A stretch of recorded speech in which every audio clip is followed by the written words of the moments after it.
Muy buenas tardes, Hola, hola. bienvenidos a esta webinar en la cual vamos a revisar algunos consejos y tips para las clases online. Mi nombre es Adrián Villegas, pertenezco a la Facultad de Educación y esta sesión la organiza la Escuela Docente. ¿Ya?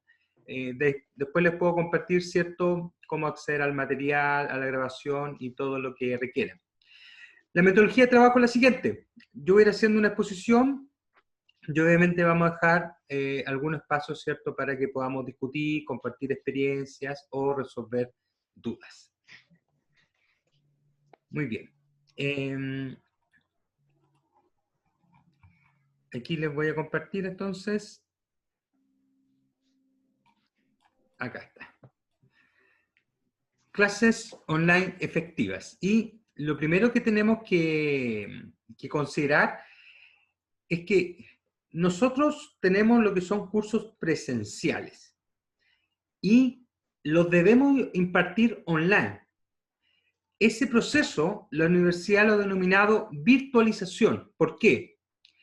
Porque el curso sigue siendo eh, presencial y la dictación online ha tenido una serie de ajustes. Ustedes son testigos que han tenido que ajustar metodologías, evaluaciones, elementos asociados de la interacción, probablemente incluso el número de evaluaciones. Y eso se da porque el curso estaba diseñado para ser implementado presencialmente. Y eso es lo que te obliga al ajuste. Es diferente a un curso que es diseñado online, donde ya viene listo, ¿cierto?, todo lo que son los materiales, las evaluaciones, pensando en ese formato. Pero en este caso, el ejercicio que hicimos durante este primer semestre y obviamente durante el segundo, es un proceso de virtualización donde tomamos el curso presencial y planificamos todos los ajustes que sean necesarios para poder dictarlo online, ¿ya? Pero no es un curso online. Yo creo que ese tema, porque implica mucho esfuerzo de parte de ustedes, ese tema tiene que quedar súper claro. No es un curso que se pensó para dictar en línea, sino un curso más bien que las circunstancias, de hecho, que debamos adaptarlo para ejecutarlo en línea. En esa lógica, vamos a hacer una introducción. La idea es poder revisar lo que ustedes han hecho a grandes rasgos. Vamos a ver el rol de la planificación, el desarrollo de la sesión online, algunos elementos para evaluar más bien nuestro propio desempeño y algunas herramientas genéricas que pretenden hasta cierto punto dinamizar las sesiones de trabajo. Uno de los primeros elementos que debemos preguntarnos es qué tipo de sesión debemos, queremos, nos piden dar o estamos realizando. Podríamos hablar de una primera propuesta de clase que es la tipo presencial, es donde más bien el docente no hace grandes cambios a la asignatura ni a la metodología y se para frente al curso con una lógica de presencialidad, es decir, trata de replicar las mismas acciones que haría en la presencialidad, las trata de replicar en la virtualidad. Esto significa, en general, una clase más bien frontal, con algunos espacios, ¿cierto?, para la consulta, dudas de los estudiantes. Hay otro modelo que podríamos decir el contrapunto, que tiene que ver con una clase totalmente virtual, ¿ya? Donde el docente hace muchas adecuaciones metodológicas a la propuesta de trabajo, donde el docente aprovecha las tecnologías para, uno, interactuar con los estudiantes, o sea, de qué manera el docente puede interactuar durante estas clases en línea, ya sea con las propias herramientas de videoconferencia o en su efecto, ¿cierto?, con alguna herramienta externa, fundamentalmente herramientas del celular. Mentimeter, Sócrates, Kahoot, para que el alumno pueda interactuar en la clase. Y también se caracteriza por tener un fuerte apoyo tecnológico. O sea, presentaciones, eventualmente muestra videos, usa audio, trabaja con sitios web, trabaja con aplicaciones, en fin. Y más bien un modelo mixto, un modelo racional, donde hay ajustes para poder dictar las clases, pero el docente no abusa de la tecnología, sino más bien la va ocupando en función de lo que requiera. Entonces, nosotros tenemos a lo menos esos tres tipos de dinámica que se han dado a lo largo del semestre, y lógicamente con todos los ajustes metodológicos que siempre los colegas plantean, es decir, cómo han resuelto los temas prácticos, cómo han avanzado en el tema de casos, algunos han avanzado en simulaciones, cómo han ocupado el aula para poder complementar también el estudio de los estudiantes, en fin. Considerando esos elementos, yo creo que sería sumamente importante, ¿cierto?, que algunos de ustedes, colegas, quisiera compartir un poco lo que ha hecho con respecto a las clases. Les dejo la palabra.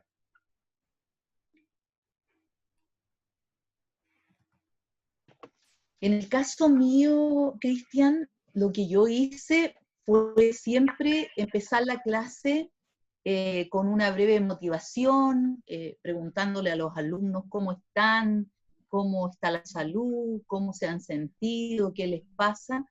Y en ese aspecto tuve bastante buenos resultados porque los jóvenes me contaban sus situaciones, sus angustias por vivir lo que estamos viviendo, etc. Luego de eso, yo hacía siempre un resumen de la clase anterior. Y luego preguntaba, después exponía mi clase, y después de la exposición siempre hacía un ejercicio de aplicación. Y yo siento que de esa manera me dio mucho más resultado que al comienzo, porque al comienzo yo solamente exponía, y más o menos cuando estaba terminando la hora, hacía preguntas para ver si habían logrado el objetivo de la clase. Pero cuando ingresé a la clase, la exposición mía y luego la aplicación de lo que habíamos hecho, yo siento que me dio mucho mejor resultado y creo que a los jóvenes también les gustó esta metodología, porque terminábamos siempre contentos, con preguntas, con respuestas, con mucha pregunta, porque en la aplicación los chiquillos se van dando cuenta realmente si entienden o no entienden. Entonces esa fue una dinámica que después de 2 semanas de haber empezado en el mes de marzo, empecé a implementar y yo siento que me dio buenos resultados. Muchas gracias, Juanita. ¿Ustedes piensan lo que plantea la profesora Juanita es una secuencia bien completa? O sea, hay una activación, hay, en el fondo una manera de introducir al estudiante, de que perciba el estudiante el inicio de la clase. Después la profesora, ¿cierto?, retoma la acción anterior, lo que se vio en la clase anterior, probablemente lo que los alumnos avanzaron en la semana, también están participando. Después ella realiza su propuesta, ¿cierto?, realiza su revisión de contenidos y ejecuta alguna actividad. Eso es súper importante porque van poniendo en práctica lo que la profesora está trabajando. Entonces, si ustedes se fijan, es una secuencia que tal vez uno la percibe como simple, pero es que recordemos que en la virtualidad, sobre todo, como muy bien describe la profesora de inicio, no teníamos más parámetros. Básicamente los parámetros tenían que ver con que ya, yo pongo algo y muchas clases al inicio tenían que ver solamente con esa acción y con algunas preguntas al final. Pero la profesora coloca elementos pedagógicos súper importantes, coloca la activación, coloca la empatía, ese tema que a lo mejor uno ve como secundario, de saludar al estudiante, preguntarle cómo están, hoy día es clave en este contexto. Piensen que en muchos casos ustedes no conocen al estudiante y viceversa. ¿Para qué decir los cursos de primer año, donde probablemente muchos de esos alumnos jamás pisaron la universidad? Por lo tanto, son esos pequeños detalles los que van haciendo la diferencia en la clase, y como dice la profesora, se ve lógicamente en el avanzar un cambio en la disposición del estudiante. O sea, ya el estudiante siente que no se sienta frente a un computador con alguien hablando, sino más bien al otro lado hay un profesional, un profesor, que es empático con su desarrollo, que lo trata de apoyar, que está ahí para trabajar con él. Y esas situaciones, ese cambio de disposición y metacognitivo en el fondo del estudiante es sumamente importante para abordar la presencialidad. Muchas gracias, profesora Juanita. Bien, no sé si algún colega más quiere compartir un poco la experiencia de lo que ha hecho, tal vez algún ajuste metodológico, cómo le ha ido en las clases.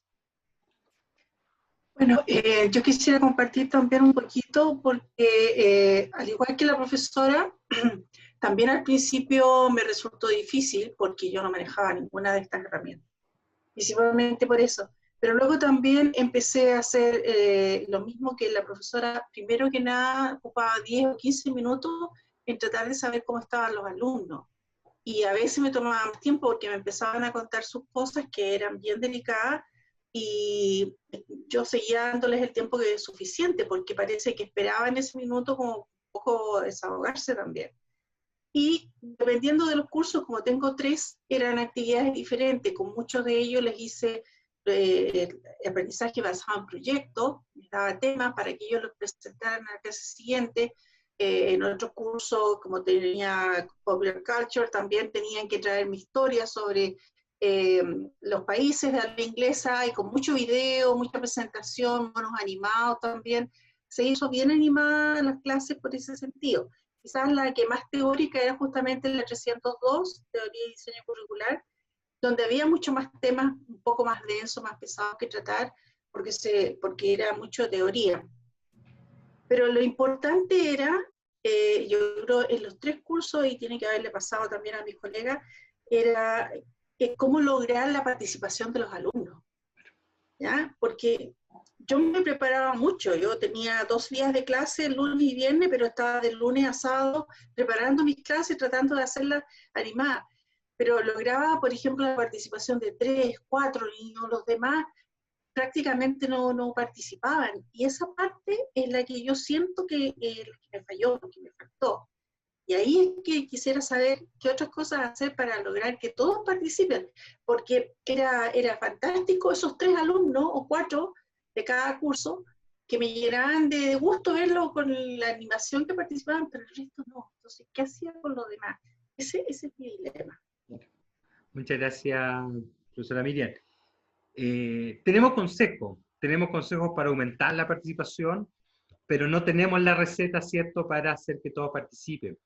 Hay un tema de disposición en general de algún grupo de estudiantes que finalmente no se subió a esta dinámica, en algunos casos por razones técnicas o tecnológicas, y en otros casos simplemente porque han declarado que la metodología no les satisface, no le acomoda. Hay alumnos que derechamente congelaron este semestre, y alumnos que están preguntando si las clases van a ser online el segundo semestre porque están en la duda, ¿verdad?, si seguir o no seguir. O sea, hay alumnos también que por su estilo de aprendizaje probablemente requieren ahí un tema de más cercanía, y es totalmente legítimo, ¿verdad? Ahora lo que sí vamos a ver, y una inquietud súper importante, bueno, ¿de qué manera podemos tratar de subir a los que están indecisos, ¿cierto? A los que participan de vez en cuando, y a veces también son temas de personalidad, o sea, es muy probable, ¿cierto?, que un alumno que es muy introvertido en la sala de clases también lo sea en la virtualidad. Ese tema de personalidad no necesariamente lo cambia, ¿ya? Ahí veo que las colegas también en el chat van secundando esa situación y es muy habitual. Es decir, siempre uno cuenta con una parte de un curso, una parte, si uno quiere hablar de porcentaje, 15, 20%, muy participativo, muy proactivo. Otra parte que participa en algunos minutos, ¿cierto? Otra parte muy reticente a participar, y nuevamente un porcentaje de 15, 20% que en realidad no sabemos si está ahí. O sea, es muy probable que sean estudiantes que prenden la cámara, prenden el computador, echan a andar el tema y después se deben parar, se deben ir, pero eso es parte del proceso. Sí, eso pasaba mucho. Eso pasaba mucho.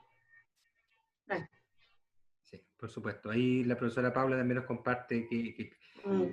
claro, el tema familiar, o sea, estamos en la casa, es inevitable, ¿cierto?, que los alumnos, o realmente nosotros mismos como profesores, tengamos que atender emergencias o temas familiares, y muchas veces les incomoda, algunos estaban por retirarse derechamente frente a un caso.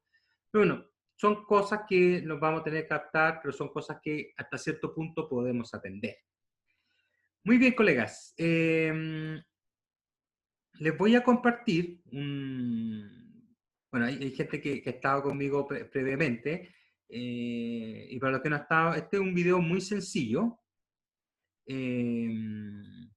sobre el tema de la planificación, con el objetivo de que hacer una suerte de introducción a la temática, porque en el fondo es buena parte de lo que nosotros vamos a revisar tiene que ver con justamente el tema de la planificación. Aquí. ¿Qué es la planeación didáctica? Constituye el eslabón entre lo que se declara en el plan y programa de estudios y su concreción en el aula. Debe concebirse como una condición sine qua non. Se lograrán los aprendizajes que los estudiantes deben llevarse al término de cada nivel educativo.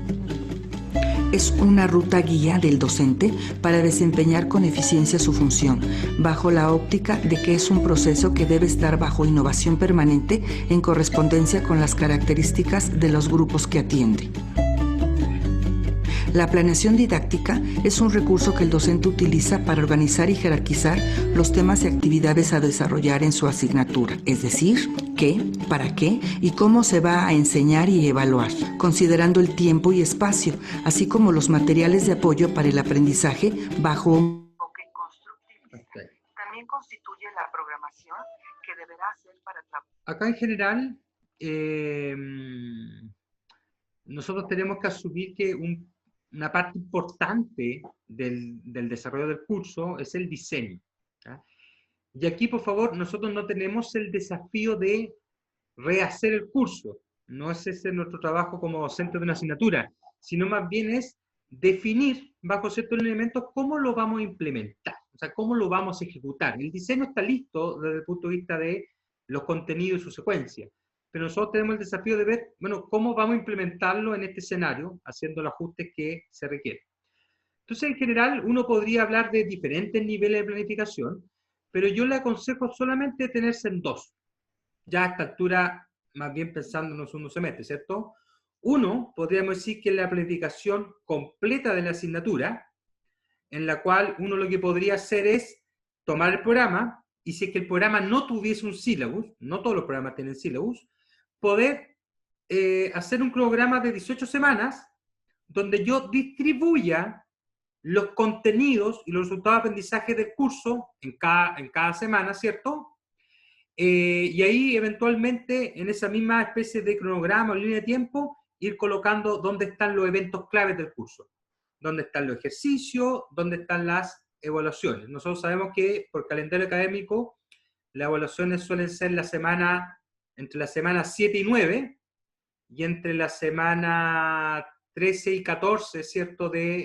Cuando los cursos tienen 2 cátedras. Y eventualmente el examen. Entonces, a lo menos el definir ese cronograma de 18 sesiones, restándole lógicamente las 2 cátedras y el examen, me quedan 15 semanas libres, me permite a mí tener una suerte, una mirada de cuáles son los espacios con los cuales tengo de trabajo y poder agregarle a cada uno el resultado de aprendizaje, el contenido, en fin. Tengo esa mirada gruesa, esa mirada macro, ¿verdad? Más que una planificación, yo diría, ¿cierto?, que una hoja de ruta, que una suerte de cronograma.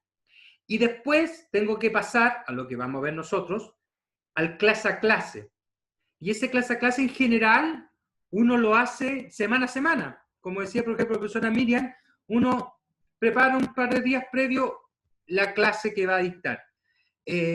No tiene sentido hacer una planificación hoy día, en esta modalidad, un clase a clase al inicio del curso. Más bien yo le sugiero trabajar con esta hoja larga nomás para asegurarse que ningún elemento clave queda afuera. Y si algún elemento clave va a quedar afuera, socializarlo con su equipo académico. Es decir, mire, ¿sabes qué? Yo puedo hacer muchos ajustes, pero este elemento en particular yo no lo puedo trabajar en la virtualidad. Por lo tanto, les consigno inmediatamente que si ustedes no tienen alguna orientación para trabajarlo, este elemento queda, por ejemplo, pendiente para un eventual retorno más adelante. ¿Ya? Entonces, en realidad en semana a semana uno va planificando mucho más detallada la clase que va a realizar. Y esa suerte de planificación es distinta porque en el fondo es más específica. Ahí uno dirá, ya tienen las líneas gruesas, ¿cierto? Ya tienen el RA y el contenido, por lo tanto ahí dirá, bueno, cuál es la metodología que voy a ocupar en esa clase, cómo voy a trabajar el contenido y probablemente también qué actividad voy a planificar con los estudiantes. O sea, es una mirada mucho más específica. A partir de eso, algunas orientaciones para iniciar este proceso. O sea, ¿cuáles son las cosas que yo debería tener a la vista para poder empezar a planificar mi clase a clase? ¿Ya? Lo primero, siempre el resultado de aprendizaje, porque eso es lo que el alumno tiene que lograr. Por lo tanto, en el fondo, todo lo organizamos a partir de esto, porque todas las acciones tienen que tributar a que él pueda lograr este resultado de aprendizaje. ¿Cuáles son los recursos técnicos con los cuales cuento? Y en general acá, básicamente, ¿cuál va a ser la plataforma online de trabajo? Si ocupo Blackboard, deberá ser Collaborate.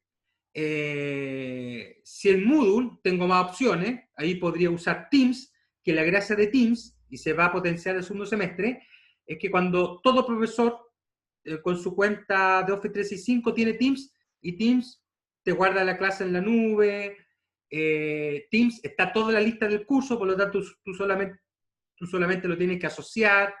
Teams no tiene el problema del corte, de la traba temporal que tiene Zoom, entonces es bastante ventajoso. También hay profesores que han explorado otras opciones, como Meet, que también funciona bastante bien, y la gran mayoría de los docentes que ocupa Zoom. Y de repente no es malo tener ese corte porque genera como un break natural. Yo hago 40 minutos de sesión, tengo un break, ¿cierto? Aprovecho el break de unos 15 minutos y después tengo otro bloque y eventualmente incluso otro bloque. ¿Ah? Entonces, también es importante jugar con el tema de la plataforma. Las plataformas no me van a delimitar la clase, pero sí yo tengo que tener claro qué es lo que puedo hacer en ellas y qué es lo que no puedo hacer en ellas. Y ahí ver si que necesito realmente esa acción, cómo yo la puedo ejecutar con apoyo de otra herramienta tal vez, o con otra metodología. Los recursos de los estudiantes, el tiempo destinado, la plataforma disponible y, lógicamente, a nivel pedagógico, los saberes previos y las características del estudiante. Y ahí, con respecto a las características, también es importante, porque en virtualidad parece ser que el cambio, el ajuste, sobre todo la motivación del estudiante, fluctúa de manera mucho más rápida que lo que fluctúa en las clases presenciales. En las clases presenciales cuesta ver cambios de conducta, cambios de disposición, eso generalmente toma 4, 5, 6 semanas. En cambio, en la virtualidad muchas veces el estudiante tiene más docilidad a la hora de mejorar su disposición, pero también es cierto que cuando nosotros nos equivocamos, algunos estudiantes suelen tener adquirir una disposición negativa también muy rápidamente. ¿Ah? Pareciera ser que en la virtualidad los tiempos son mucho más acelerados desde el punto de vista de los cambios conductuales. Les comento entonces, para hacer la planificación de clase a clase, lógicamente parto del objetivo y de todas estas consideraciones previas que vimos, defino mi metodología de exposición. Eso significa qué voy a exponer, cómo voy a exponer, cuánto voy a exponer, con qué voy a exponer. Voy a hacer unos cortes cada 20 minutos, voy a exponer de largo 40 minutos, voy a dar o no dar espacios de preguntas, participación a los estudiantes, con qué recurso me voy a apoyar, voy a apoyarme con alguna imagen, algún PPT, algún video, con ideas clave, solamente voy a hablar, en fin, son elementos que yo planifico. Y cuando digo planifico, por favor, no piensen en que necesariamente eso tiene que estar en un formato de planificación. Eso basta muchas veces, sobre todo para los profesores que no son docentes de formación inicial. Punteo, las ideas sobre las cuales yo voy a trabajar. ¿Ya? Después definir la metodología de trabajo, y acá es ideal, como decían las colegas, ¿cierto?, que pudiese haber una actividad siempre en la clase, o sea, una manera de poner en práctica esos contenidos, pero uno también entiende que no siempre es posible. No siempre es posible porque a veces el contenido se presta poco para el elemento práctico, porque tal vez me pasé del tiempo, me fui por otros temas. pero lo ideal siempre es que la clase tenga algún tipo de actividad de parte del estudiante. ¿Ya? Vamos después a hacer una profundización al respecto de esa idea. Empezar a ver cuáles son los recursos con los cuales tengo. Los busco de internet, los creo yo, los tengo en un libro, los digitalizo, ver cuáles son los recursos de apoyo. ¿Ya? Y en general, ustedes ya saben, a partir de la experiencia, que diseñar una hora de trabajo online muchas veces me toma más que una hora de diseño. O sea, si yo pienso, ¿verdad?, en cómo planifico, cómo ordeno, cómo preparo el contenido, y si más encima me voy a apoyar por algún tipo de presentación, o sea, pareciera ser que incluso uno podría hablar de una suerte de una hora y media, incluso 2 horas de preparación por cada hora virtual. La gracia es que te quede ese material y ese insumo, pero el costo ha sido alto. O sea, hay una inversión de tiempo importante. Y finalmente definir la evaluación, y acá en realidad no voy a profundizar, en el fondo es solamente aconsejar que en lo posible, en las sesiones donde ustedes tienen evaluaciones formales, como las cátedras o obviamente el examen, esa sesión destínenla 100% a mostrar, explicar, avanzar en el hito evaluativo y no, ¿cierto?, en hacer clases. Muchos estudiantes reclamaban, ¿cierto?, que había una clase y después estaba la evaluación y que eso en general les complicaba. Distinto es cuando un ejercicio. Un ejercicio no hay problema, ¿verdad?, que uno haga 1 hora de clase y después explica el ejercicio o lo empieza a hacer ahí. Pero en general, cuando está el componente evaluativo de por medio, tratar que esa clase esté reservada, ¿cierto?, solo para la evaluación. Hasta ahí, colegas, ya antes de empezar, de pasar como a las secciones de la clase, por favor, si tienen alguna duda, pregunta, comentario, algo que quieran agregar.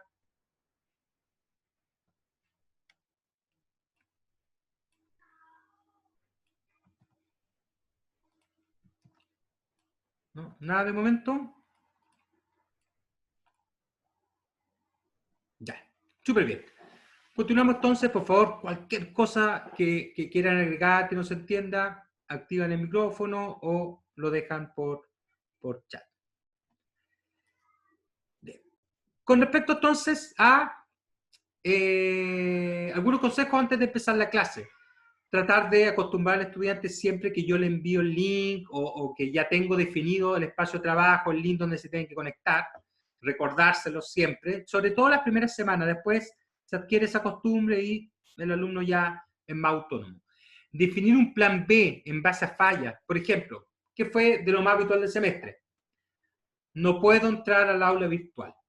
Y no puedo entrar al aula virtual porque está caída UDLA, o está caída mi UDLA, o derechamente está caída el aula virtual.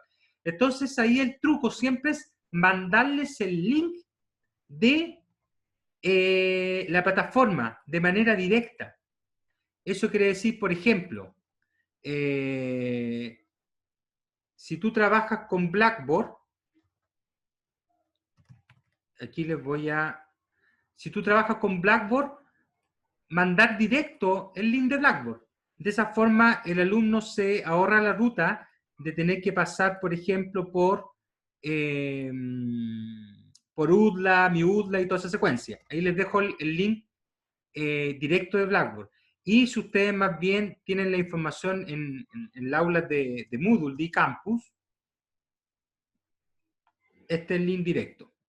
Aquí también se lo estoy mandando.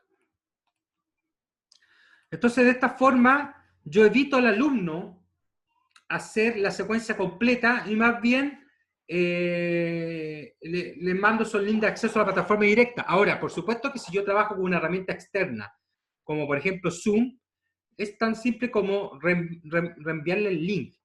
Y aquí yo le aconsejo siempre, cuando es posible dentro de los cursos, tener un correo del curso. ¿Ah?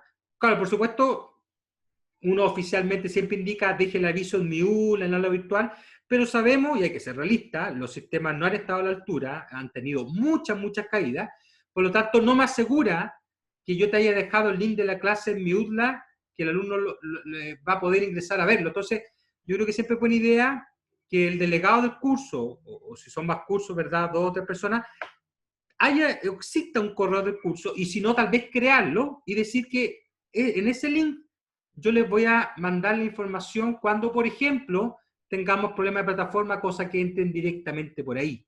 ¿Ya? Todas las plataformas te permiten mandar un link directo de la sesión, al igual que se hace en Zoom. De esa forma me evito muchos problemas. Posteriormente, definir el espacio de trabajo, ustedes, que sea cómodo. Algunas herramientas como Teams, como Zoom, permiten poner un fondo. Un fondo es una imagen que te tapa lo que tú tienes atrás. Otra herramienta no. Collaborate no permite poner un fondo de minuto, pero uno trata de buscar un espacio donde tenga lo menos una buena iluminación, ojalá poco ruido, en fin. Y finalmente, lo típico es que pasa algo justo cuando voy a iniciar la clase. Ojalá conectarse unos 15 minutos antes o pararse frente al computador unos 15 minutos antes, asegurarse que todo funcione bien y si hay algo que está funcionando mal, tratar de reiniciar el computador. En general suele funcionar. Claro, aquí por ejemplo Paula señala que son un grupo de alumnos y les manda el link y yo creo que eso es lo más sano porque el alumno tiene el link directo, ¿ya? Tiene el link o a su correo, o el correo del curso, o el espacio que hayan consensuado. Sobre todo en las primeras semanas, recuerden que en las primeras semanas nuestros alumnos estaban bien perdidos. Y eso pasaba porque yo le hago clase en Collaborate, el colega le hace clase en Zoom, otro colega le pone otra herramienta, y en el fondo el alumno todavía no entendía, ¿cierto?, que los docentes definieron una plataforma que había que conectarse ahí al horario de clase. Entonces, eso es clave sobre todo en las primeras semanas. En el caso mío, Cristian, lo que yo hice fue, como tenía un curso de muchos alumnos, 43, lo que hicimos fue crear un WhatsApp del curso. Entonces, a través del WhatsApp les mandaba, fuera de que ponía el link en la plataforma, en Blackboard, en apuntes también lo ponía, pero además les mandaba el link por WhatsApp. Y por WhatsApp también, cuando se caía la página o la página estaba muy colapsada y no podía entrar yo a Blackboard, inmediatamente por WhatsApp nos comunicábamos y cambiábamos, bueno, vamos a entrar a Zoom. Afortunadamente me pasó muy pocas veces. Correcto. Y de una súper buena estrategia, o a lo menos tener un contacto con lo que sea una suerte de delegado o coordinador del curso, del curso, que en general casi todas las carreras lo tienen, ¿ya? Es una súper buena estrategia porque te permite estar en contacto en tiempo real, ¿ya? Ahora, no todos los docentes, y también me parece legítimo, están tan dados a crear un grupo de WhatsApp, porque en el fondo también entendemos que a veces los estudiantes se desubican. En su desesperación muchas veces te escriben o muy tarde, y la diferencia del WhatsApp, salvo que tú lo silencies, que te notifica. Pero son estrategias, uno les puede generar la costumbre al estudiante, si en el fondo para todo es nuevo esta situación, y yo creo que los estudiantes entienden, ¿cierto?, que cada cosa tiene sus propios límites.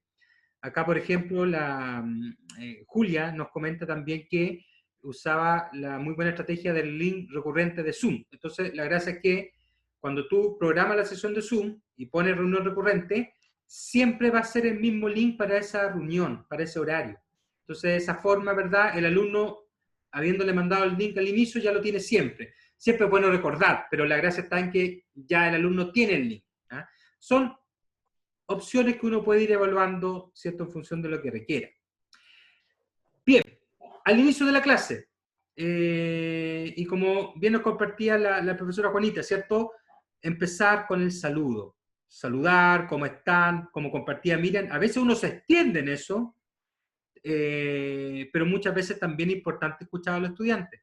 Nosotros como profesores somos la cara frente a los estudiantes. Es verdad que los estudiantes tienen reuniones muchas veces con sus coordinadores, directores, la carrera, pero en el día a día ven más al profesor, lo ven probablemente más ustedes. Presentar el objetivo de la clase, tratar de presentar una suerte de orden de la clase, así va a estar la clase. Introducir al contenido, generalmente una breve explicación basta, y alguna actividad de activación. En general, una actividad de activación puede ser muchas veces solo una pregunta. una pregunta abierta para saber lo que saben, para ver las preconcepciones, si están erróneas o son correctas. Por último, para romper el hielo, ¿ya? Pero muchas veces la activación también puede ser un poquito más elaborada. Te muestro un video, te muestro un audio y te hago la pregunta, o incluso hay profesores que han sido como más tecnológicos, ya han usado estas opciones del teléfono, o proyectan de una página de internet un breve quiz, en fin, son diferentes opciones que tenemos. La idea es que sea algo breve pero potente, porque el alumno desde el primer minuto te está participando.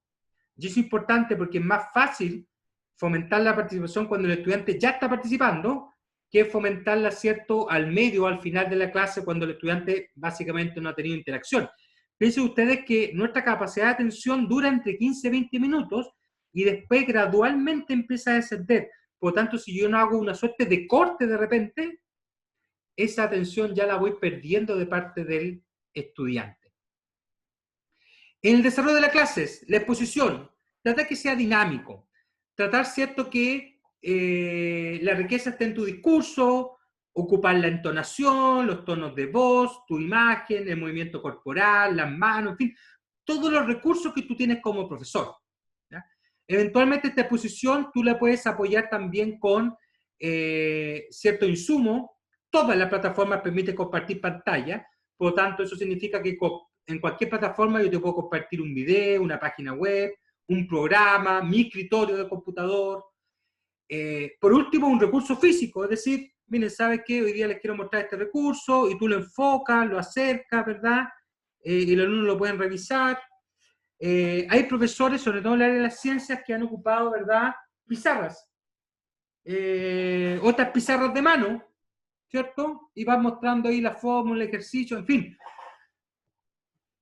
Hay que hacer lo que sea más cómodo, porque mientras más cómodo me resulte y más natural me resulte, más fácil va a ser trabajar con los estudiantes, ¿ya? Si me acomoda más usar una suerte de pizarra, ¿verdad? Si me acomoda más mostrar un libro, usar cosas análogas, no existe ningún problema.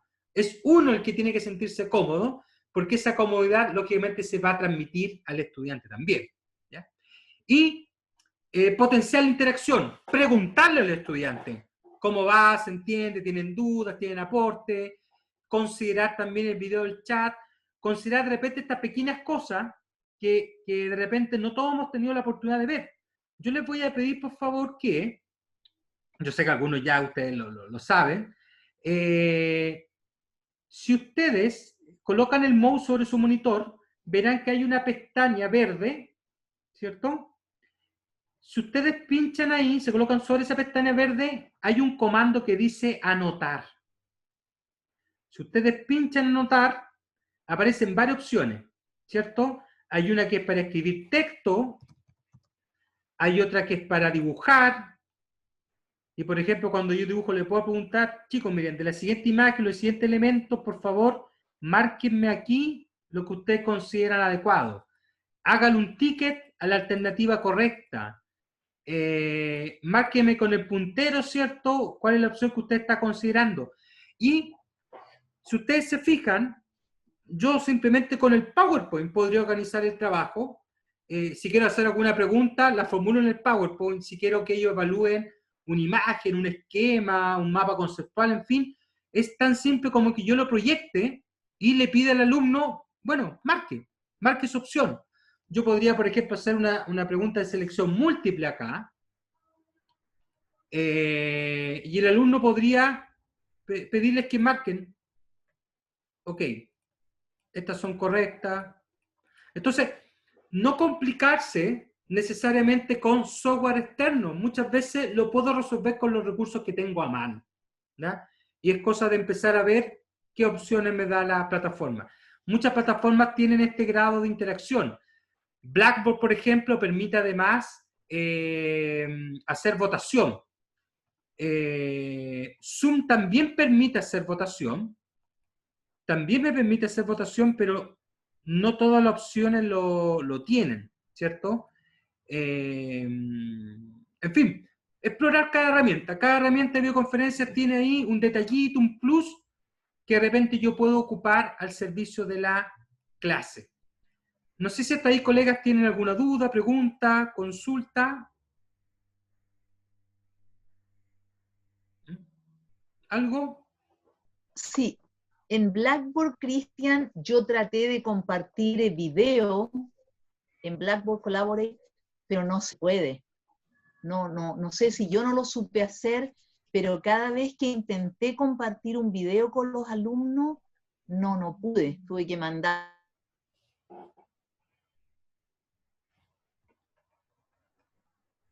y reflexionarlo.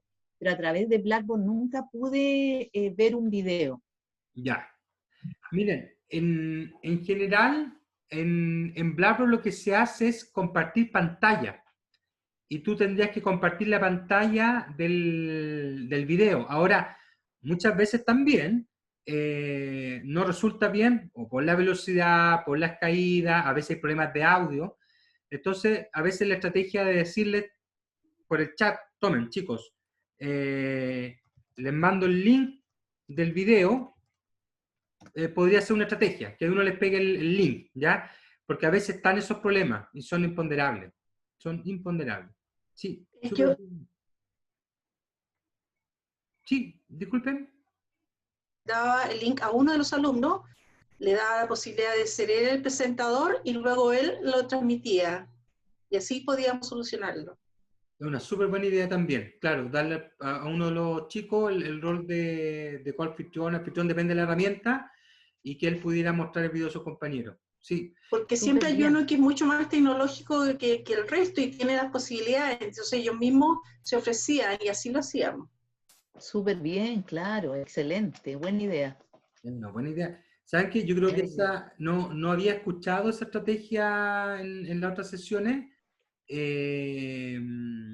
Me parece súper buena idea. O sea, que uno se pueda apoyar de repente en Sí. un par de 2 o 3 alumnos que nos puedan resolver esos temas. Me parece súper buena idea. Miriam, muchas gracias por compartir la estrategia. Súper bien. Bien, ahí está Julia también, pero depende mucho de la herramienta. Hay herramientas que cuestan un poquito más, otras cuestan un poquito menos, la velocidad de conexión, el video, entonces son miles de detalles. Además que el video nunca se va a ver tan nítido, ni tan de corrido, ¿cierto? Cuando uno lo comparte. Muchas veces este tema de compartir el link simplemente puede ser, y darle, no sé, 1 o 2 minutos, el tiempo exacto. Muy bien. Después llegamos a la fase de la actividad, y acá les decía, lo ideal es hacer la actividad dentro del tiempo de clase, pero uno entiende, ¿verdad?, que no siempre se alcance, pero ¿cuál sería el ideal? El ideal sería que yo destine un tercio, a lo menos, de mi sesión para la actividad, una actividad lógicamente acotada, o sea, una actividad que realmente yo pueda dar fe que es posible desarrollar en, no sé, 30, 40 minutos. Entrego las instrucciones, yo quedo como una especie de soporte remoto, es decir, chicos, los dejo trabajando, ustedes coordínense, los chicos generalmente se coordinan por WhatsApp, por redes sociales, y tú quedas ahí atento, ¿cierto?, a las dudas, consultas que puedan surgir. En Collaborate eso es súper amable, porque en Collaborate te permite crear grupos de trabajo, y tú quedas en una especie aparte. Tú puedes meterte a cada grupo, meter y salir, y en un minuto, cuando termina la actividad, pones cerrar grupos, y todos vuelven de su grupo, vuelven a una suerte de plenario, ¿ya? En Zoom, la versión gratuita no lo permite, no permite la agrupación, pero puede ser similar, ¿ya? Puede ser algo similar. La idea es que los alumnos trabajen, y ¿cómo lo hago? Porque, claro, una pregunta también que recibo frecuente, oye, pero ¿cómo voy a estar recibiendo 40 trabajos semana a semana? Es que no es necesario que los reciba.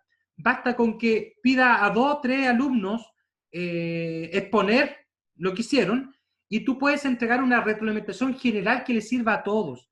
Y de esa forma te evitas, clase a clase, tener que estar recibiendo 20, 30 o 40 trabajos pequeños.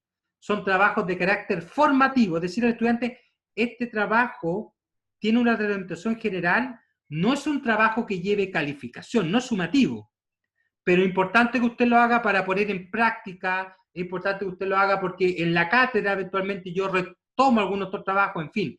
Y de esa forma tú te evitas también recibir una carga semana a semana ingente, ¿cierto?, de trabajos. Y pasamos al cierre de la sesión. Claro, la función de Google o cualquier herramienta que ustedes consideren adecuada o cualquier metodología que ustedes consideren adecuada para hacer una retro de carácter general. Hay profesores que incluso han explorado el tema de la rúbrica. Toma, ahí está la rúbrica para que tú cotejes tu trabajo. No necesariamente en el modelo de autoevaluación, pero decir, mira, este tendría que haber sido tu desempeño. Pero siempre es importante que el alumno tenga algún tipo de feedback. Pero insisto, cuando en la clase a clase no importa que ese feedback sea tan genérico, ¿ya? Importa que el estudiante haya hecho la actividad y tenga algún parámetro, al menos, ¿cierto?, con el cual cotejar su desempeño. Para el cierre de la clase, la idea es que ustedes reserven ahí unos 20 minutos al menos, hacer una síntesis de los contenidos, ojalá con algún apoyo, ¿cierto? Lo más importante en esta clase fue A, B y C, que a uno le quede clara cuáles son las ideas más relevantes, tener algún espacio de consultas, eventualmente indicarle al estudiante cuáles son los espacios de comunicación, intersesión, y ahí también muchos colegas han planteado estrategias. Por ejemplo, a mí me parece súper importante la estrategia que planteó un colega hace un tiempo de decir, mira, ¿sabes qué? Yo no puedo meterme a los foros todos los días. Lo que yo hago con los alumnos es lo siguiente. Les digo, alumnos, yo ingreso día lunes en la mañana, miércoles en la mañana y jueves en la tarde. Disculpe, y viernes en la tarde.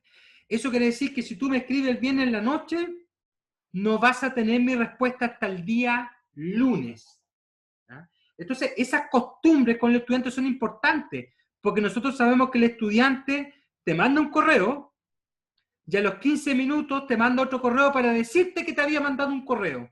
Entonces, para evitar esas cosas, uno le genera costumbre al estudiante, le genera un horario al estudiante, y tratar dentro de lo posible de centralizar. O sea, vamos a usar foro o vamos a usar correo. Algunos profesores, como decía la profesora Juanita, han usado el WhatsApp u otra herramienta similar, pero la idea es que tampoco tú, como profesor, estés desparramado, me van a disculpar la palabra, pero estés desparramado, o si uno lo quiere llevar al plano más académico, estés distribuido, tu presencia esté distribuida entre contestarte el foro, el correo, el WhatsApp, que un chiquillo me llamó por teléfono, que otro al final me escribió por Facebook, que otro le pidió a otro compañero que me escribiera. Entonces, eso nos desgasta mucho, nos agota mucho. Y al final uno no sabe, ¿verdad? Porque el alumno tampoco se presenta, le dice, hola, soy Javier. Bueno, Javier, pero ¿de qué curso era Javier, verdad? Entonces, fijarle al estudiante un protocolo. Este va a ser nuestro mecanismo, el foro, si tiene un tema personal, a mi correo. Yo contesto más o menos con este tiempo y usted siempre coloque su nombre, coloque su curso y coloque claramente su problema. Esas cosas, esas pequeñas normas, nos van a facilitar mucho, mucho la tarea de comunicación. Bien, y finalmente, indicarle, ¿cierto?, al estudiante qué es lo que yo le pido que haga hasta la próxima clase, hasta la próxima sesión. Muy bien, colegas. Aquí hay una serie de herramientas para evaluar, pero más bien mi propuesta acá es otra. Mi propuesta es evaluar nuestra sesión.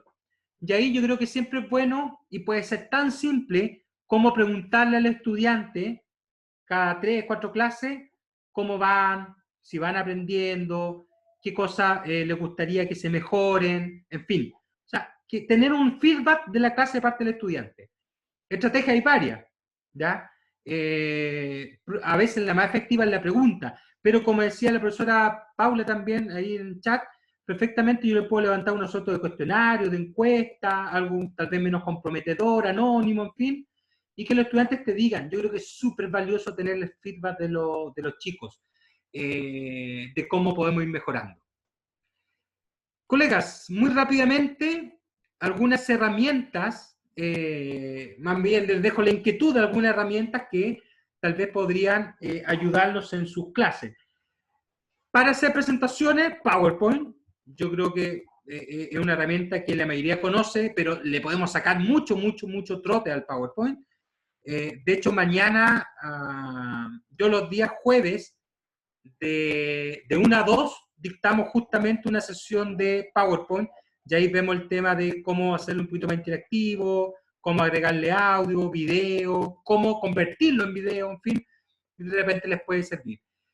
Si alguien quiere probar otra herramienta, siempre está Prezi, siempre está Emails, son herramientas más llamativas, lógicamente desde lo visual, pero son herramientas en las cuales yo no es necesario que transforme todos mis materiales, son herramientas que incluso te dan la posibilidad de subir tu PPT y la herramienta te lo convierte a formato, ¿ya? La gracia de esto es que también yo te comparto solamente el link, pero también hay un problema, funciona solamente en línea. Entonces, si yo le mando el link de la presentación al estudiante y resulta que el estudiante tiene problemas de conectividad, no va a poder verlo. La gracia del PowerPoint es que el estudiante, una vez que lo descargue, lo puede ver las veces que quiera. Entonces son ventajas y desventajas. Para innovar de repente, para innovar en mi clase o para pedirle al estudiante trabajos innovadores, le pueden pedir cómics, y hay distintas herramientas que hacen cómics, muchas de hecho que funcionan desde el propio teléfono, o videos. Yo les recomiendo una herramienta interesante que es Powtoon, que te permite generar video presentaciones. Es un formato de video, pero con personajes y texto animado, ¿cierto? Entonces le da un poquito la visual de video presentación. Yo les recomiendo para, si quieren ustedes hacer gráficas, si quieren hacer infografías, mapas mentales, conceptuales, esquemas, diagramas, flujo, en fin, Canva. Y la gracia de Canva es que funciona del teléfono. Entonces yo podría hacerlo del teléfono, o podría pedirle al estudiante lo haga al teléfono, o lo puedo trabajar obviamente a través de la página web. Todas herramientas libres, gratuitas y que funcionan desde la red. Tú no necesitas instalar nada. Obviamente, si son las versiones del teléfono, hay que descargar la aplicación. Para evaluar, EducaPlay, Kahoot, Socrative, y explorar también las ventajas o las opciones que nos puede dar el tema del teléfono. Buscar ahí en el mismo teléfono, en las tiendas de aplicaciones, alguna, de repente, apps, alguna aplicación que les permita a los estudiantes reforzar, revisar, y tal vez una buena opción de trabajo para ellos, pensando que la mayoría está con el teléfono buena parte del día. Finalmente, sintetizando algunas ideas clave, pensando que ya estamos en la hora. Que lo tecnológico no sea limitación de las clases que ustedes puedan hacer. Piensen en lo pedagógico y después piensen en qué herramienta me puede ayudar. Y la investigo, pido ayuda a un colega, me pueden escribir a mí, por favor, por cualquier cosa me pueden escribir. Le pido ayuda a los alumnos, en fin, o sea, que lo tecnológico no sea mi barrera. Empatizar con los estudiantes, y empatizar, y este es un consejo, no significa que yo le voy a recibir el trabajo a Pedro cuando quiera, sino básicamente significa entregar las reglas claras. Chicos, el trabajo se entrega el día miércoles. Si alguno de ustedes tiene algún problema, por razones varias, escríbame antes del miércoles y vemos un nuevo plazo. Y a lo mejor con él puedo darle, no sé, el viernes. Y eso es súper necesario porque hay estudiantes que tienen problemas de conexión, hay estudiantes que tienen que compartir el computador, hay estudiantes, sepan ustedes por favor, que no tienen computador y que han hecho todo el semestre desde el teléfono. Hay estudiantes que tienen que esperar que el papá trabaje o que la mamá lo desocupe para poder ocuparlo. Hay estudiantes que lo comparten con 3 o 4 hermanos. Entonces, es legítimo que se presenten problemas, sobre todo a la hora de la entrega, pero lo importante es que el alumno es responsable de comunicártelo antes, y usted generar el espacio de confianza y de privacidad para que él te lo comunique, y tomar la mejor opción. Menos es más. Es preferible manejar 1 o 2 herramientas con las cuales puedo hacer todo, que tratar de llenarme de herramientas, que eso muchas veces es para una sola acción y a veces la puedo resolver de otra forma, como hemos visto. Y finalmente la interacción y comunicación, comunicación. Hay que estar en contacto con los estudiantes, con los colegas, con los coordinadores, y para que todo fluya bien es clave, cierto, que esa comunicación sea dinámica.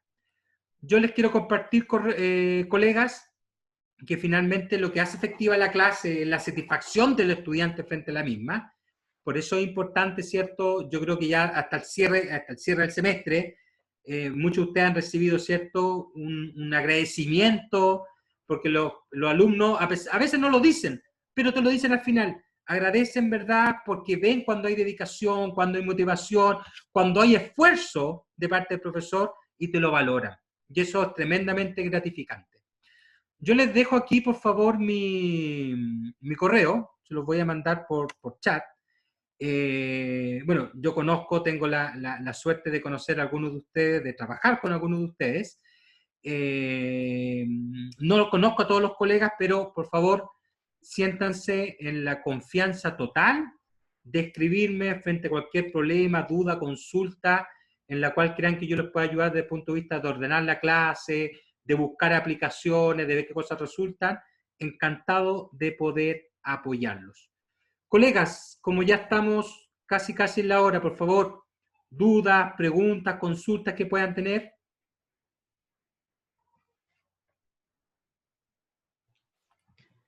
No tengo dudas, ha sido bastante claro todo, así que muchas gracias. Muchas gracias por la ayuda. Muchas gracias. Apoyo. Sí, gracias, Cristian. Siempre es gratificante escucharte y siempre que te escucho aprendo algo nuevo. Muchísimas gracias. Muchas gracias, profesora Juanita. A ver. Ahí está. Muchas gracias, profesora Juanita. Siempre un gusto tenerla acá. Siempre, ¿verdad?, buscando, ¿cierto?, cómo poder mejorar. Y yo creo que ese es el espíritu de todos nosotros. O sea, buscar, preguntar, ¿cierto? Sentirse apoyado, porque en el fondo todo lo que estamos haciendo en beneficio de que los chicos vayan aprendiendo, y muchas veces los chicos lo están pasando mal.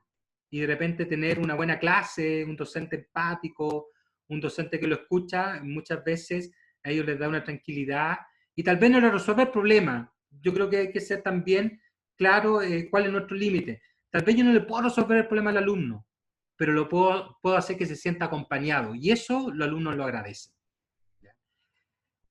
Bien, colegas, yo le agradezco la participación, sus palabras acá en el chat también.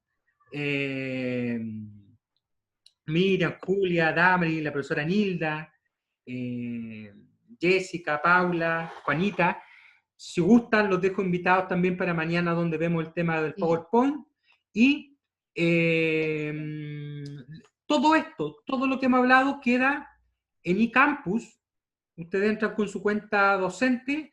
Hay un aula que se llama el aula PET, que es la misma aula donde probablemente ustedes ya contestaron la autoevaluación. Ahí, ordenadamente, están todas las webinars de esta y de otros muchos temas también, para que ustedes puedan revisar.